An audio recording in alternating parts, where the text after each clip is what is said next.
fait du tissage, donc c'est du tissage à cartes. C'est une pratique qui existe depuis la préhistoire et qui servait à faire toutes sortes de ceintures, de broderies, de galons. Qui attrape avec moi le rossignol? Le rossignol qui a un œuf d'autruche dans ses entrailles. Est-ce que c'est possible? Où est ce rossignol?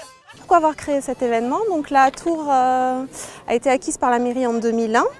Donc depuis effectivement quelques années, elle végétait un peu, on va dire. Donc la nouvelle municipalité a eu envie de la faire renaître et de la rendre aux habitants.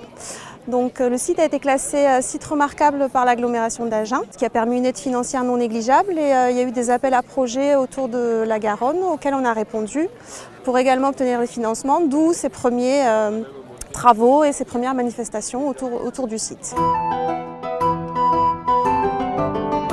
L'artisan qui s'occupait de la côte de maille s'appelait l'aubergier. Ça tire son nom du haubert. Donc le haubert, c'est l'armure complète, donc la côte de maille en entier. Donc là, je suis en train de faire des petits morceaux qui vont venir compléter cette côte de maille là.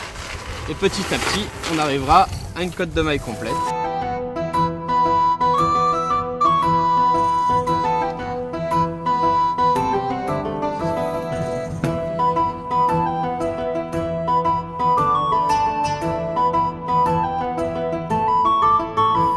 Là, c'est un atelier art de vivre, c'est-à-dire nous avons deux parties, les épices, utilisées par la noblesse, mais aussi quand même par les gens pas très aisés, et au-dessus, tout ce qui est art de vivre et produits de beauté, notamment avec un traité qui s'appelle l'Ornatus Mulierum, qui est un traité du XIIIe siècle. C'est très bon, oui.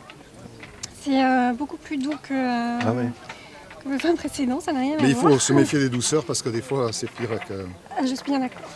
Nous avons bu un vin qui s'appelle l'eau de fraise, qu'on trouve dans le traité d'Arnaud de Villanova. Ils buvaient très peu de vin pur. C'était souvent des vins qui étaient arrangés.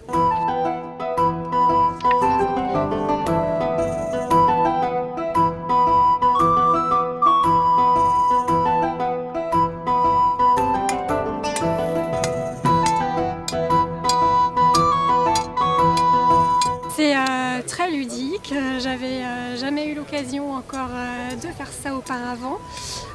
Donc ça permet de comprendre concrètement les techniques de la forge, oui.